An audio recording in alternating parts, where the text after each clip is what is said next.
പതിവില്ലാതെ നിങ്ങളുടെ പാർട്ട്ണർ ഇന്ന് വളരെ മൂഡ് ഓഫ് ആണ്. എത്ര ചോദിച്ചിട്ടും കാര്യം എന്താന്ന് പറയുന്നില്ല. നിങ്ങൾ ചെയ്ത തെറ്റുകൊണ്ടാണോ എന്നറിയാതെ നിങ്ങളും ടെൻഷനിലാണ്. ഈ സാഹചര്യത്തിൽ നിങ്ങളുടെ പാർട്ട്ണറെ മനസ്സിലാക്കാൻ സഹായിക്കുന്ന 3 കാര്യങ്ങളുണ്ട്. ഒന്നാമത്തേത് let them talk, you listen. ഒരു 50% അറ്റൻഷൻ കൊടുത്തിട്ട് നീ പറഞ്ഞോ ഞാൻ കേൾക്കാം എന്ന് പറഞ്ഞാൽ ചിലപ്പോൾ അവർ പറഞ്ഞോളന്നില്ല. അതുപോലെ കാര്യം മാത്രം അറിയാൻ വേണ്ടിയിട്ട് നീ പറ, സപ്പോർട്ടൊന്നും പ്രതീക്ഷിക്കേണ്ട എന്നുള്ള ടോണിൽ ചോദിച്ചാലും അവർ പറയണമെന്നില്ല. ഒരു പാർട്ട്ണർ എന്ന രീതിക്ക് നിങ്ങൾക്ക് ചെയ്യാൻ പറ്റിയത് അവർക്ക് ഓപ്പണായിട്ട് സംസാരിക്കാൻ പറ്റിയ ഒരു വണ്ടർഫുൾ സ്പേസ് ഉണ്ടാക്കി കൊടുക്കുക എന്നുള്ളതാണ്. ഇവിടെ 100% അറ്റൻഷൻ, ഫുൾ സപ്പോർട്ട്, ഒരു തരത്തിലുള്ള ജഡ്ജ്മെൻറ്റും ഇല്ലാതെ നല്ല ലിസണറായി അവരുടെ കൂടെ ഉണ്ടായിരിക്കുന്നത് വളരെ ഇമ്പോർട്ടൻ്റ് ആണ്. ഇനി നിങ്ങളെ പാർട്ട്ണർ ഓപ്പണായി സംസാരിച്ച് തുടങ്ങിയാൽ അവരെ പ്രോബ്ലത്തിന് ഒരു സൊല്യൂഷൻ എന്നതിനേക്കാൾ കൂടുതൽ ഒരുപക്ഷെ അവർ ആഗ്രഹിക്കുന്നത് അവരുടെ പ്രോബ്ലങ്ങൾ ക്ഷമയോടുകൂടി കേൾക്കാനും അത് മനസ്സിലാക്കുവാനും പറ്റുന്ന ഒരു പാർട്ട്ണറായിരിക്കും. രണ്ടാമത് എന്ന് പറയുന്നത് change the topic.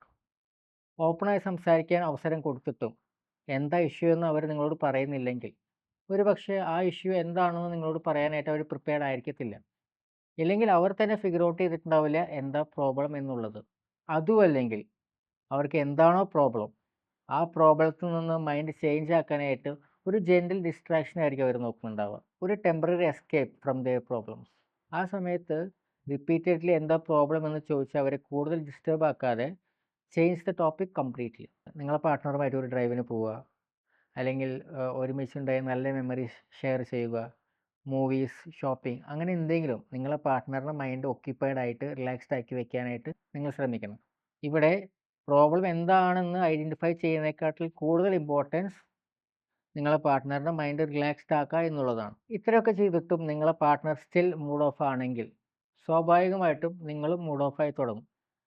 But have patients. മൂന്നാമതായിട്ട് നമുക്ക് ചെയ്യാൻ പറ്റുന്ന കാര്യം ഗീവ് ദം സ്പേസ്. ചിലപ്പോഴൊക്കെ നമ്മളിൽ ചിലരെങ്കിലും ഒറ്റയ്ക്കിരിക്കാൻ ആഗ്രഹിക്കുന്നവരാണ് അല്ലേ? നിങ്ങളുടെ പാർട്ട്ണർക്ക് അങ്ങനെ ഒറ്റയ്ക്കിരിക്കാൻ ആഗ്രഹമുണ്ടെങ്കിൽ respect that, give that space. ഒപ്പം അവർക്ക് ആ സ്പേസ് കൊടുക്കുന്നതിൽ നിങ്ങൾ കംപ്ലീറ്റ്ലി ഓക്കെ ആണെന്നുള്ളതും ഇനി എന്തെങ്കിലും ഷെയർ ചെയ്യാനുണ്ടെങ്കിൽ നിങ്ങൾ ഓൾവേസ് അവൈലബിൾ ആണെന്നുള്ളതും നിങ്ങൾ നിങ്ങളുടെ പാർട്ട്ണറോട് കമ്മ്യൂണിക്കേറ്റ് ചെയ്തിരിക്കണം. കാരണം respecting their silence can be just as meaningful as offering your words.